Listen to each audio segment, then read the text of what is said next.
در مسئله تقوای ظاهری و تقوای باطنی که در ظاهر انسان خودش را انسانی خوبی، دیگر راستگویی، راست قولی، صادق نشان بدهد و بعد در باطنش یعنی چی باشد؟ زیان و ضرر و دیگر و دیگر و دیگر. یک پرنده توتی در لب آب کودکا را دید، پرید گریخت رفت. بعدی مدتی دید که یک انسانی که ریش دارد و سلا دارد، لباسی یعنی لباسی مناسبی، لباسی اهل تقوا و اهل علم و اهل معرفت دارد. خب این توتی فکر کرد که انسان بی‌حضور است از روی شکل و سیکه و صورت.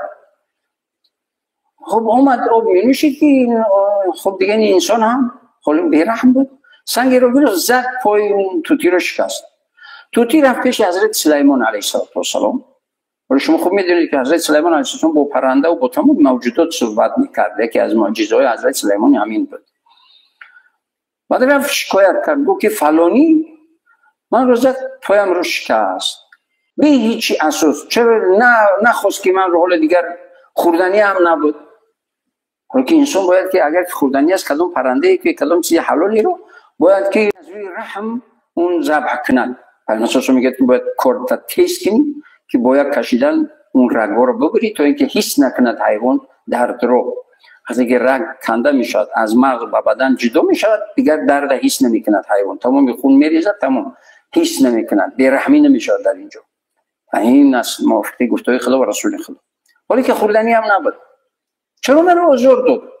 میخواهم که اون قصاص بگیرم از اون. حضرت سلیمان علیه السلام دعوت کرد، گفت که من و همین پرنده کودکا را دید، گفت که به عقل است گریخت. ترا دید که کلا و سلا و ریش دیگر سر لباس و اهل علم و معرفت و تقوا اهل تقوا.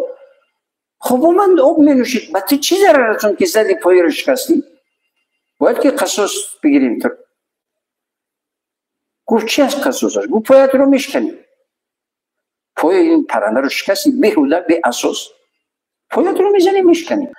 بعد توتی حضرت سلیمان علیه السلام گفت که نه، این پای یا که دستی این عیب ندارد، من مغرور به سیکه و صورت این شدم. حالا ریش و سلا و همین سیکه و صورت چه بگیرید تغییر بدید که کسی رو فریب ندید یا کسی دیگر مثل من فریب نخورد.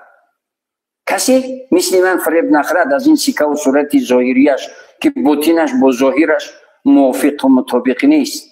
پرنده این گونه جزا قصاص طلب کرد که دستش رو نشکنید، دستش عیب ندارد. این زنم سیکه و صورتش من مغرور شدم، من با سیکه و صورت این فریب خوردم، همین سیکه و صورتش رو با این جزا توتی طلب کرد که قصاصش رو چنین جزا بدهند. حالا انسان یعنی ظاهر و باطنش موافق و مطابق باید باشه.